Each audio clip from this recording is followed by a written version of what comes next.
All right, guys, moving right along here. Stocks trading mixed despite the looming threats of impeachment for President Trump. And with us now to discuss the market's tempered reaction to political factors is Seth Denson, who is the co-founder and chief strategist at GDP Advisors. Seth, great to have you here with us today. Why haven't we seen a more volatile reaction from Wall Street?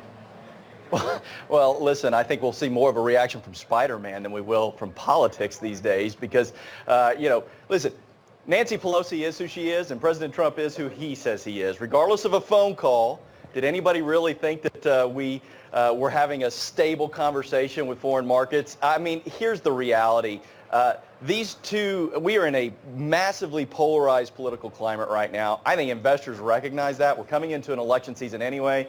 Investors also recognize that with the Senate holding a majority with the Republicans holding a majority in the Senate, the idea that Donald Trump will ever be impeached is naive.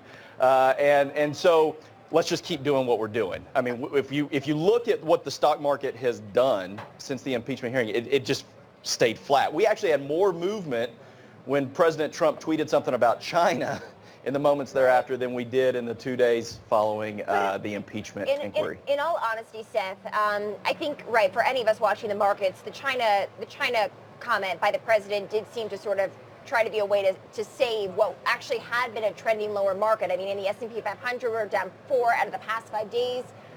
Today excluded, but we are on pace for losses, at least in the S&P 500 and the NASDAQ for the week. And so there just really did not seem to be a catalyst that is actually moving this market. For investors looking at this market, if the impeachment inquiry does move forward, maybe it didn't have a massive impact this week.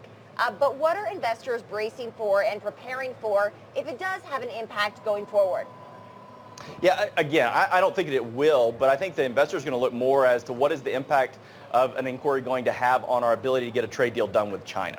Or a trade deal done with anyone for that matter. What's it going to do with the president's relationship with foreign markets? So I think those are the things that investors are going to keep their eye and ear on.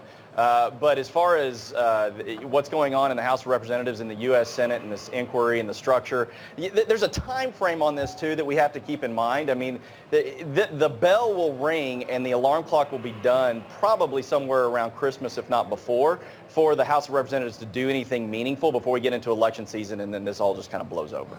But, I mean, we've already had economists and many of the banks themselves saying that they believe that 2020, we wouldn't see a deal between U.S. and China potentially until the elections in 2020. So, one way or another, we could potentially see a changing of the guards, even if it doesn't mean impeachment. Well, that's exactly right, and I think that's what investors are kind of tapping the brakes a little bit and seeing. Listen, I think that the White House is really going to try to push for a deal. The president needs something positive going into the election season, and this is something that he actually could try to control. China's made it very clear that they really don't want to do anything until after the election and perhaps getting somebody else to negotiate with. But I wouldn't be so surprised to see the White House pivot a little bit and start to push for something to deflect from A, impeachment inquiries, and B, give a boost to the president before going into the election season. Especially before the end of the year, right? Obviously, 2020 is a little over a year away, Seth, but I think a lot of investors still remember, unfortunately, the dramatic drop that we saw in the market in December and concerned as to whether or not we could see a repeat of that going into this holiday season. What are your projections in terms of the strength of the stock market from here until year end? Yeah, I think that what we've seen, interestingly enough, I mean, let's think about the indicators we've seen over the last 3 to 4 months, right? The yield curves, the manufacturing numbers. It seems like every time we see an indicator saying that the market's going to shift or adjust, then we wake up 36, 48 hours later to normalcy again. So I think we see more of that. I think as we head towards the end of the year here, I think that investors are going to kind of keep their slow and steady pace. We may not be as bullish, but I don't think we're going into anything bearish either. I think we just kind of see stability going through the rest of the year.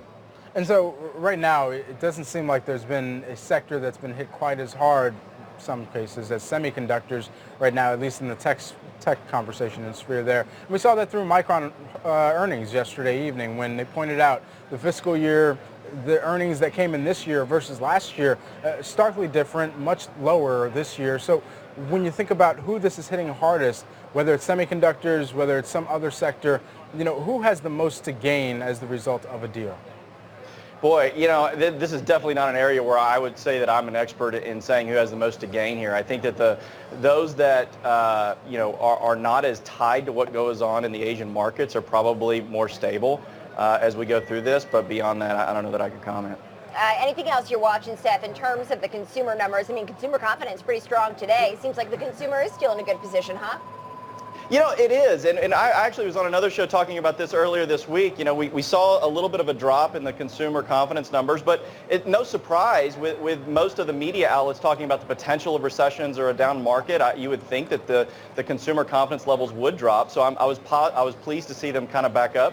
I've been tracking what's going on in the IPO market with some of these fitness fads. I personally am intrigued by what's going on there just because I am a fan of some of the technology at home things, and so it'll be interesting to see what happens through the rest of the year on those. All right, Seth Denson, we got to leave it there. Seth is the co-founder and chief strategist at GDP Advisors. Thanks for joining us. Thanks for having me on.